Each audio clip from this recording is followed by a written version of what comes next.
Hello everybody, welcome to another edition of The Watch Collector. My name's Ollie, thanks for joining.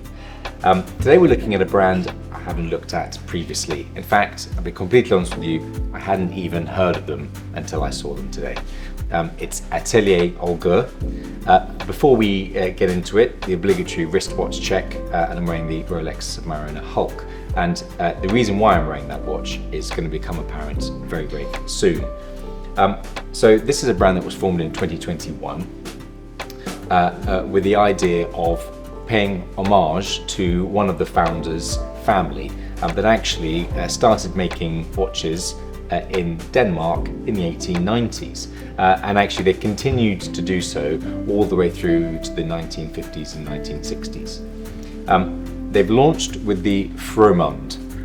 It may be that there's a different pronunciation of that, and apologies if I get it wrong, but this is their first watch. It's a dive watch, and the idea really is that they've taken that genre with a super robust clinical finish, certainly to the front, but is one of the very few dive watches that has a sapphire crystal case back. And we're going to have a look at that in a minute because that's actually something quite special. But let's flip it over. So this is 40mm dial, grade 5 titanium to the case. The bezel is black DLC coated, and this is probably one of the most satisfying snicks. 120 of them in a full round to a bezel that you might like. That is really, really nice. And also kind of quite addictive. Enough of that. So this is the, as you can see, this is the black version. This is a limited of 100, and it's called the first 100 because this is the very first model that they produced.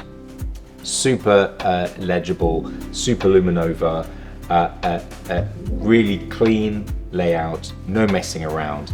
300-meter water resistant. This is absolutely, in no doubt, a dive watch. And what I'm going to do is, when I throw it on, I'll tell you precisely why this is a dive watch. And they've thought of absolutely everything, including security on the wrist with this piece.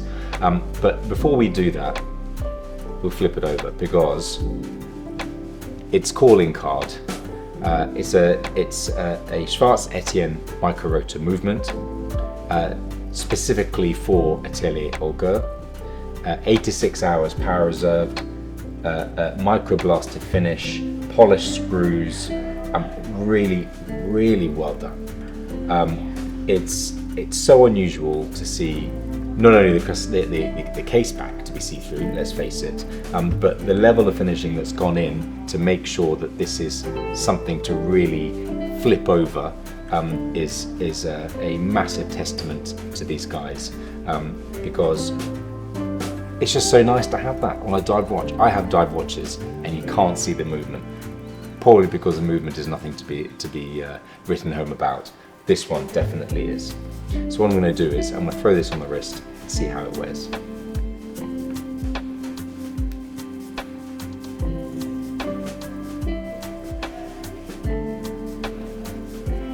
Now I'm not going to actually put the strap on and actually secure it to my wrist. Why?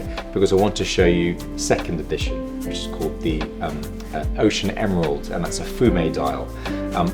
The way that they've designed the strap is for ultimate security. So even though it is a strap, you've got extra bolstering around the canvas where the pin buckle goes through, and it locks on.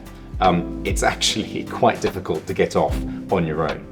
And as I said, that's the level of attention to detail they've gone to make sure that it does what it says on the tin. This is a dive watch. Incredibly light, incredibly legible. It's a 40mm, but because you've got chunky lugs, it does wear much larger than that. And even the crown guard, it says brutality to the design, and I quite like that. It's kind of unashamedly, this is our version of a dive watch. That's the black. I really like it in the black. I like the way that it's subtle, but at the same time, it's quite brutal, quite striking. That's the first 100 edition, and this is the Ocean Emerald version. with a green fume dial. Immediately striking. Would love to know what you think. In fact, let's get this next to mine. You can see the difference. Both sunburst. Well, some sunburst in the Rolex fume, should we say, on the Atelier Holgur. Very different looks. Both dive watches, both 300 meter water resistant. Both got green. I'd love to know which one you prefer. I know mine's got the funky bezel. You may or may not like that. Would love to know what you think.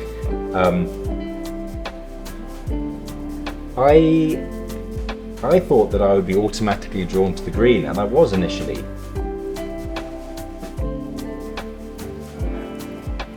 And I just wonder whether the black might do it for me a little bit more. Very difficult to choose. I think what they've done is they've created a sports watch, a proper dive watch that has a real purpose to it.